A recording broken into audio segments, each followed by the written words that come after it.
तो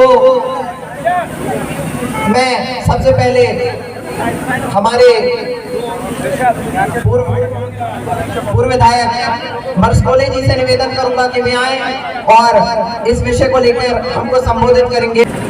आज जो कार्यक्रम है, युवाओं की जो फौज हमारे बीच में है, पूरे प्रदेश में भारतीय जनता पार्टी की सरकार जब से आई है उसने कभी भी युवाओं की जो मुख्य समस्या है, जो आज का विषय है रोजगार, आज कई सालों से हो गए, लगभग 20-21 साल सरकार के हो गए, लेकिन रोजगार की स्थिति बहुत गंभीर बनी हुई है। आज हमारे मंडला की हम बात करें, जब क्षेत्रों में हम जाते हैं, गांव में जाते हैं, किसी गांव में पूछते हैं कि पिछले 15-20 सालों से आपके कितने छात्र या कितने लोग हैं, कितने युवा हैं जिनको रोजगार मिला हुआ है। स्थिति गंभीर आती है कि गांव के गांव खाली पड़े हैं, रोजगार की स्थिति बहुत ही गंभीर बनी है। आज बेरोजगारी का ये आलम है कि आदमी पढ़ा रहा है, बच्चों को पढ़ा रहा है, तो वो किस लिए पढ़ा रहा है? कोई सुनियोजित सरकार का कोई एजेंडा नहीं है रोजगार के प्रति। मंडला की स्थिति बात कर रहे हैं, पलायन की सबसे बड़ी समस्या आज मंडला की यही है कि मध्य प्रदेश के सबसे अधिक पलायन वाले जिले में से एक हमारा जो मध्य प्रदेश है, जहां से पलायन होता है, उसका सबसे बड़ा कारण है कि यहाँ पर लोकल रोजगार नहीं है। आज हमारे जो युवा है नशे की चपेट में आता जा रहा है, तो एक तरफ रोजगार की समस्या है और दूसरी तरफ हमारे जो युवा है वो नशे की चपेट में जा रहे हैं। कई प्रकार का नशा हमारे यहाँ पर उपलब्ध है, चाहे वो शराब की बात कर रहे हैं, चाहे स्मैक की बात कर लें, और ऐसी स्थिति है कि यहाँ पर युवा जो है भ्रमित भी हो रहा है, बेरोजगार भी हो रहा है। आज कल को यह स्थिति न हो जाए कि वो एक क्राइम का रूप धारण कर ले। आदरणीय मितेन सिंह जी, आप यहाँ पर आए हैं तो मुख्य रूप से जो एक बड़ा कार्यक्रम है, मंडला में कभी भी कोई कार्यक्रम होता है तो प्रदेश और राष्ट्रीय लेवल पे ये बात हमेशा कहती है कि मंडले से एक बुलंद आवाज हमेशा निकलती आई है। तो आप ये विश्वास मानिए, युवाओं की फौज है, हमारे जो सभी युवा साथी यहाँ पर लगातार लड़ते हैं, संघर्ष करते हैं और युवाओं के बीच में एक अच्छा संदेश देने का प्रयास करते हैं कि वो युवाओं के साथ में पूरी कांग्रेस पार्टी है, युवाओं के साथ में पूरी युवा कांग्रेस है, NSCY है, पूरी कांग्रेस पार्टी है, सभी लोग हैं और हम यही चाहते हैं कि ये युवाओं की आवाज भोपाल और दिल्ली तक जाए और ये कह सके कि हम युवाओं की लड़ाई लड़ते हैं, हम आपके साथ हैं, हम पूरी युवा कांग्रेस के साथ में हैं और ये संघर्ष की लड़ाई पूरे मंडला के माध्यम से आप लोगों के साथ में आएंगे, घर युवा तक पहुंचेंगे। बहुत बहुत धन्यवाद डॉक्टर मरसकोले जी। निश्चित ही हम स्थानीय नहीं बनने देंगे और इसलिए आज प्रदेश अध्यक्ष जी का यहाँ आगमन हुआ है। इसके बाद मैं हम सबके नेतृत्व करता निवास विधानसभा के सम्मानित विधायक चैन सिंह मरकड़े जी, उनसे मैं निवेदन करूंगा कि वे मां नर्मदा जी के चरणों में मैं नमन करता हूं। आज यूथ कांग्रेस के द्वारा इस मध्य प्रदेश, मंडला ही नहीं पूरे मध्य प्रदेश में जो युवाओं को रोजगार ये सरकार दे नहीं पा रही है, साथ ही मध्य प्रदेश के मुखिया ये कहते हैं कि मां नर्मदा जी के किनारे शराब बंद की जाएगी, लेकिन लगातार देखने में आ रहा है कि जहां प्रतिबंध है वहां भी शराब की सप्लाई हो रही है। साथ ही पूरे प्रदेश में युवा परेशान है, उनकी लड़ाई लड़ने हमारे बीच पहुंचे युवा कांग्रेस के जाबाज प्रदेश अध्यक्ष भाई यादव जी। जैसे कि आप सभी को विदित है कि आज मंडला में युवा कांग्रेस के द्वारा कलेक्ट्रेट का घेराव रखा गया है और उसका जो मुख्य कारण है कि इस प्रदेश की नाकाम सरकार हमारे नौजवानों को रोजगार देने में विफल है।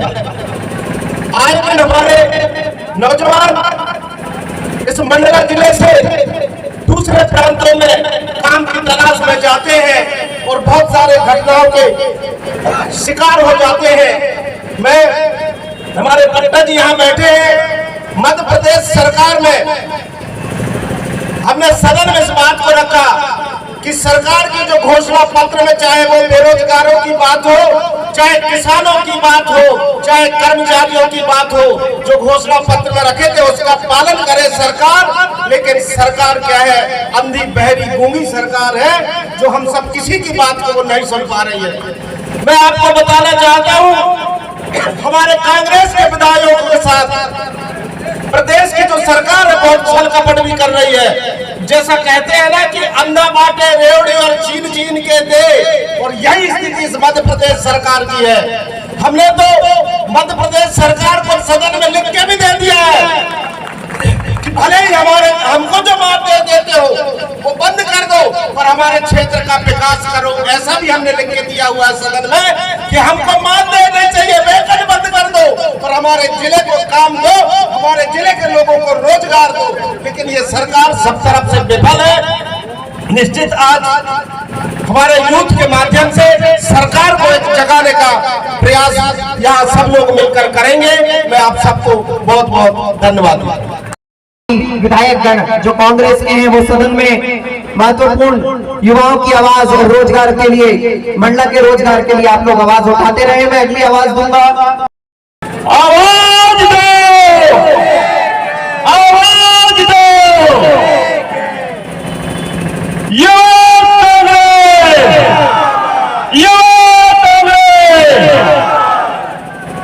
मध्य प्रदेश कांग्रेस, मध्य प्रदेश युवा कांग्रेस के बहुत ही सम्मानित अध्यक्ष भाई मितेंद्र दर्शन सिंह जी, मंचासीन सम्मानीय विधायक आदरणीय नारायण सिंह पट्टा जी, सम्मानीय विधायक आदरणीय चैन सिंह वरकड़े जी, बहुत ही सम्मानीय आदरणीय डॉक्टर अशोक मस्कोले जी, युवा कांग्रेस के जिलाध्यक्ष भाई आशीष जैन जी, हमारे वरिष्ठ पदाधिकारीगण, जिला कांग्रेस कमेटी के सम्मानीय पदाधिकारीगण, हमारे युवा कांग्रेस के सम्मानीय ऊर्जावान संघर्षशील पदाधिकारीगण, कार्यकर्तागण, सम्मानीय साथियों, आज युवा कांग्रेस के इस आह्वान पर, इस हल्ला बोल कार्यक्रम में, इस कलेक्ट्रेट घेराव के कार्यक्रम में मैं आप सभी को बताना चाहता हूं, इस मंडला नगरी जो कि एक पवित्र नगरी कहलाती है, इस पवित्र नगरी मंडला में जिस प्रकार से नशा बांटने का काम किया गया है, 2 करोड़ लोगों को रोजगार देने का वादा करके ये सरकार बनाने वाले लोग, जब हमारा युवा इनसे रोजगार मांगता है, आखिर ये हमारा पढ़ा लिखा नौजवान इस सरकार से मांगता क्या है? इस सरकार से हमारा युवा रोजगार मांगता है। जब ये रोजगार मांगा जाता है तो ये उनके हाथ में नशा थमाते हैं साथियों। इसीलिए ये नारा दिया गया है कि रोजगार दो नशा नहीं, रोजगार दो नशा नहीं। इस कार्यक्रम के तहत आज ये हल्ला बोल कार्यक्रम मंडला नगरी में किया गया है। जिस प्रकार से आप सभी लोगों को मालूम है कि मंडला नगरी को पवित्र नगरी का दर्जा दिया गया है। मैं इस मंच के माध्यम से पूछना चाहता हूं माननीय हमारे मुख्यमंत्री महोदय से, जिस प्रकार से उन्होंने कहा कि पवित्र नगरियों को, पवित्र नगरी जहां जहां है, नर्मदा के तट को हम नशा मुक्त रखेंगे।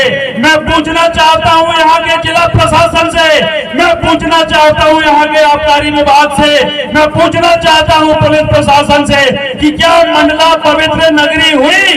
गली गली में शराब का अवैध कारोबार जिस प्रकार से फैला गया है, और इस आवाज को जो हमारे युवा उठाते हैं तो उनकी आवाज को दबाने का काम किया जाता है। लेकिन मुझे पूरा विश्वास है आदरणीय अध्यक्ष जी कि आपके नेतृत्व में इन हमारे ऊर्जावान युवाओं की आवाज को दबाया नहीं जा सकेगा। हमारे युवा पूरी ताकत के साथ ये लड़ाई लड़ेंगे और इस मंडला नगरी को पवित्र नगरी पूर्णतः दर्जा दिलाने में कामयाब होंगे। इसके सामने चाहे जिला प्रशासन आए तो हम उससे टकराने का मादा रखते हैं। आबकारी वाले कान खोल करके सुन ले, और यहाँ जहाँ तक मेरी आवाज जा रही है, जिस प्रकार से आपने गली गली में यहाँ नशे का कारोबार फैलाया है, स्मैक का कारोबार फैलाया है, जुआ सट्टा अपनी कहानी खुद बयां कर रहे हैं। जब तक इस पे आप लगा लगाम नहीं लगाएंगे हमारी नर्मदा नगरी पवित्र नहीं होगी। मैं आप सभी से आह्वान करना चाहता हूँ कि ये लड़ाई रुकनी नहीं चाहिए, ये लड़ाई रुकनी नहीं चाहिए। रोजगार दो, नशा नहीं का नारा बुलंद होते रहना चाहिए। माननीय अध्यक्ष जी, मैं आपको विश्वास दिलाता हूँ आपके नेतृत्व में ये सारे युवा तरुणाई आपकी आवाज बनेंगे और डंके की चोट पर मैदान में आकर के इस जिला प्रशासन से लड़ने का काम करेंगे। जब तक हम इस सरकार की चूल्हे नहीं हिला देंगे ये युवा तरुणाई शांत नहीं बैठेगी और अपना हक और अपना रोजगार लेकर के रहेगी। जय हिंद, जय भारत। बहुत बहुत पावन धरा को नशे का केंद्र बनाने की जो भारतीय जनता, कान खोल के सुन लो भारतीय जनता पार्टी की सरकार वाले कि हम इसको नशे का केंद्र नहीं बनने देंगे। शराब की दुकानें चल रही हैं, शर्म आनी चाहिए मोहन सरकार को। निश्चित तौर पर आज प्रदेश अध्यक्ष जी का आगमन हुआ है तो हम ये आवाज बुलंदी से कलेक्ट्रेट घेराव के माध्यम से उठा रहे हैं। अगली आवाज के लिए मैं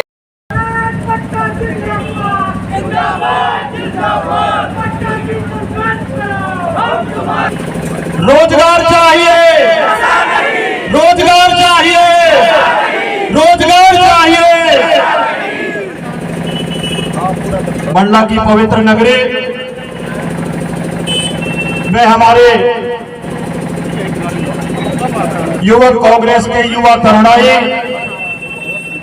युवाओं के दिल के धड़कन और मध्य प्रदेश यूथ कांग्रेस की अगुवाई करने वाले बहुत ही प्रिय साथी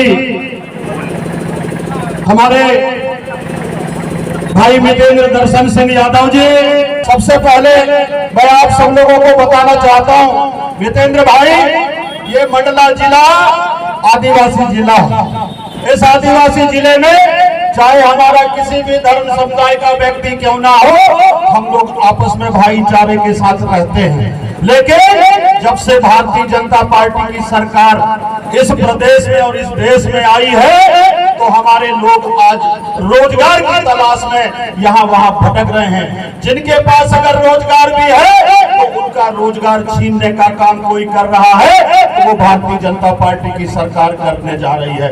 मैं आप सब लोगों के माध्यम से बता देना चाहता हूँ साथियों, अब भारतीय जनता पार्टी की सरकार के ऊपर भरोसा और विश्वास करने यहाँ पर हमारे इन लोगों को आज भी मान और सम्मान नहीं मिल रहा है। मैं कहना चाहता हूँ कि आप सब लोगों को अब डटकर काम करने की आवश्यकता है।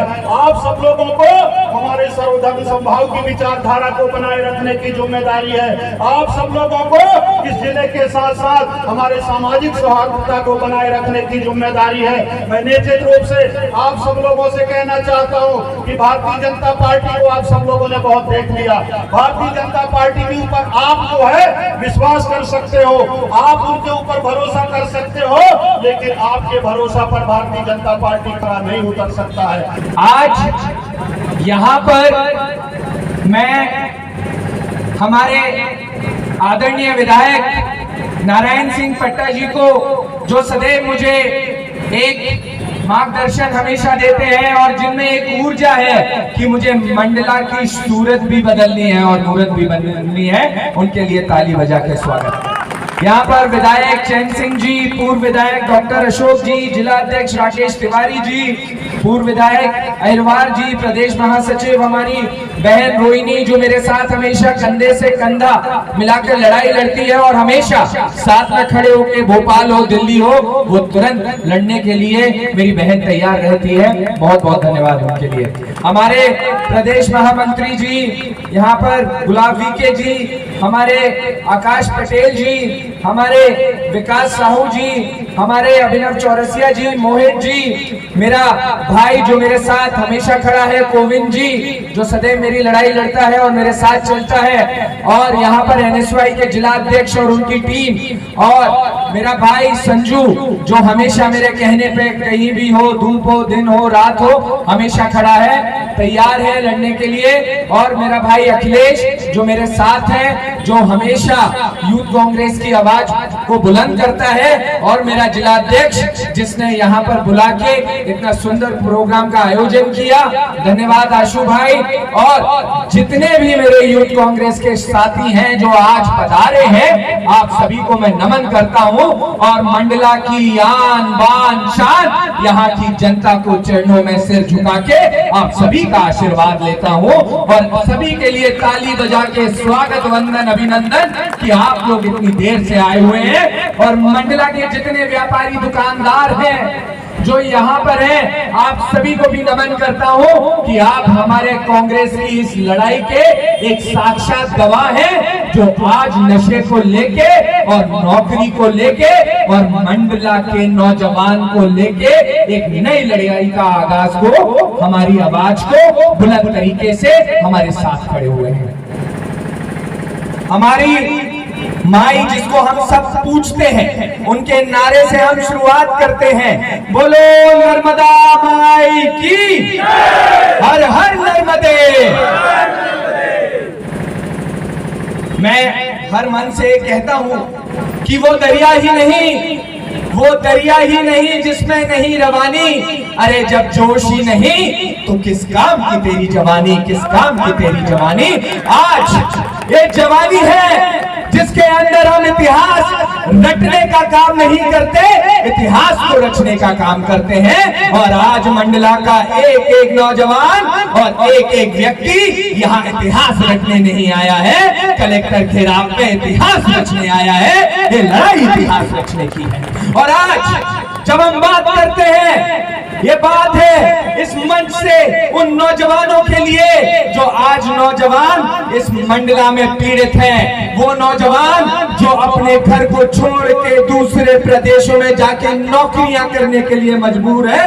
ये भाजपा ने इस 24 साल में सिर्फ अगर कुछ छीना है तो वो नौजवानों से रोजगार छीना है, अगर कुछ छीना है तो वो किसानों से उनका हक छीना है, अगर कुछ छीना है उन्होंने महिलाओं के आंचल से वो दुख दिया है, और वो छीना है नशे को बढ़ा के, जिससे आज हर घर की महिला परेशान है। और आज अगर भाजपा ने कुछ छीना है तो यहाँ के मंत्री तंत्री संतरी इतने मस्त हो चुके हैं कि वो शराब बांटने में लगे हैं, ना कि नौकरियां देने में लगे हुए हैं। आज यहाँ के भला वो राजेश पटेल जी हो, यहाँ पर कई कुछ पुलिसकर्मी भी हैं जो यहाँ अवैध काम करते हैं, तो मैं कह देना चाहता हूँ, अगर आप यहाँ पर नशे को बेचने का काम कर रहे हैं तो आप आने वाली पीढ़ी के साथ गलत कर रहे हैं, आप अपनी पीढ़ी के साथ गलत कर रहे हैं। कि आज नौजवान को जहाँ शिक्षा की आवश्यकता है, जहाँ नौजवान को स्वास्थ्य की आवश्यकता है, वहां पर आप उनको दारू और नशा बेच रहे हैं और अपने सामने उसको होते हुए देख रहे हैं। क्योंकि आज भाजपा 24 साल में ये जान चुकी है। आदरणीय नारायण पट्टा जी से कहना चाहूंगा, ये भाजपा की साजिश है कि आज तो वो हमें रोजगार के लिए मोहताज बना रही है। आप पूरे प्रदेश में अगर शिक्षा की हालत देखेंगे तो ना तो 10वीं के लिए ठीक से स्कूल है, ना 12वीं के लिए स्कूल है। और कॉलेजों के अंदर हमारा चंबल में ऐसे कई कॉलेज सिर्फ कागजों पे खुले हैं 14 साल से, जहां पर सिर्फ फर्जी डिग्री बांटी जा रही है। क्यों? क्योंकि इनको पता है जब नौजवान शिक्षित ही नहीं रहेंगे तो रोजगार मांगने की बात ही नहीं करेंगे। विधानसभा में घट रहा है क्योंकि अगर हम अशिक्षित रह जाएंगे तो किस तरीके के समाज में है, ज्ञान से समाज बनता है। अगर ये ज्ञान हमसे छीन रहे हैं तो ये नशा